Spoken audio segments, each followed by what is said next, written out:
All right, Leroy, let's get to this really quickly. Let's get to take a little sound from Ken Dorsey. He talks about what he's excited about coming into this job. You know, he talks about working, excited to work with Deshaun Watson. I think that you to look at Deepa Desta and Jimmy Haslam, the hierarchy, they want to see better out of Deshaun Watson. They want to see the Watson they had in Houston. Your thoughts on the way Deshaun Watson will mesh and mold with Ken Dorsey? All right, so in order to move forward, we got to move back a little bit. What was one of the problems they had with Ken Dorsey in Buffalo? They said he didn't run the football enough. Right? Now, I think Ken Dorsey is an amazing coach, right? I will say this about Buffalo. They didn't start using Cook until after Ken Dorsey left for whatever reason. But they put it on Ken Dorsey. He got one of the top running games in the league when he come here. You see what I'm saying? So it's going to start with running the ball first. I'm curious to see if that was an issue in Buffalo or they use him as a scapegoat. And the only way we're going to find that out is now that you go to a team that is one of the top running teams in the league, if they say the same thing about you, then what? You see what I'm saying? And that's just look, that's just the reality. That's facts. That's facts of why they said, and keep in mind, they always say things after the coach leave. Right. Because they try and justify getting rid of him. So I'm not just going to put it on him, but I am curious because there's a lot of offensive coordinators this time, you know, in this new wave of football coaching that are reluctant to do ground and pound and play action. Yes, very reductive. Right.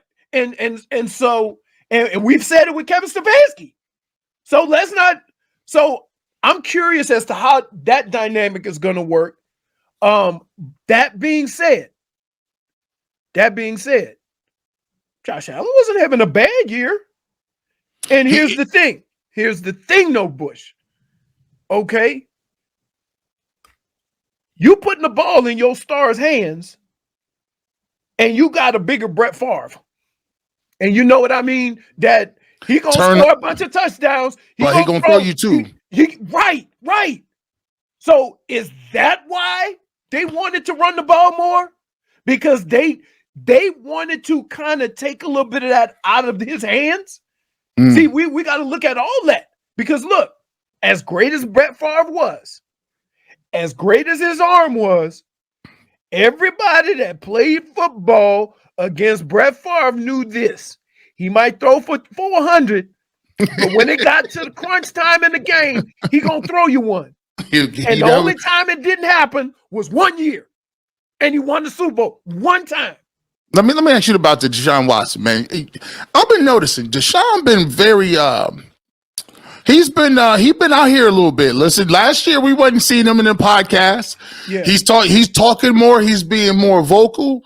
To me, listen, I don't have no problem with changes. I don't have no problem with the collaboration.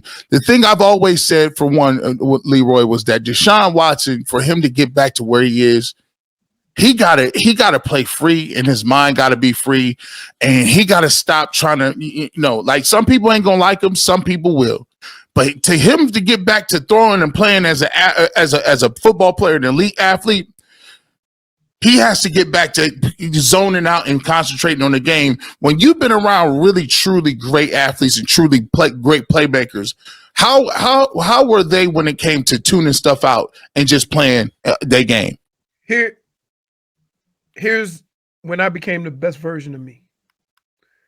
When I could get up in the morning and know that I was going to do everything to be the best that I could be on that day and not give a damn what nobody thought. You see what I'm saying? Yeah. Because the only time you ever have a problem with what's going on in your life is not when somebody else say it. but how you feel about yourself. You see what I'm saying? That's a Well, good you gotta look at that mirror. Right. And when I get up in the morning and I say, you know what, I'm gonna do everything I can to be a good man, a good husband, a good father. I'm gonna do what's right and not what's just right for me. Right? Yeah. Go to sleep at night, mission accomplished. And I don't care what people think. Listen, I talk a lot. I'm brash. I tell it like it is. And I ain't got to worry about it because I ain't never hurt nobody's feelings. You see what I'm saying? I don't need a clip. I don't need, a click on Twitter or whatever by saying something outrageous. Yeah. I don't need that. So the more comfortable he can get being who he is and comfortable with where he's been to where he's going, the better he's going to perform on the field. But if you go out on that field and you trying to please this person and trying to be the quarterback this guy is and trying to be in the quarterback, that's what I love about Lamar Jackson. He keeps it. He's just him. Everything he does and says is all about being Lamar Jackson, not about being a quarterback in the NFL. And if you don't like it, the hell with you. Let's get to this, Leroy. Let's hear what Ken Dorsey had to say about these play calling. And I thought it was interesting. I listen. I need to use this. I need to use this PowerPoint when I need to get out of something. It's called saying something without saying nothing. Let's get to him.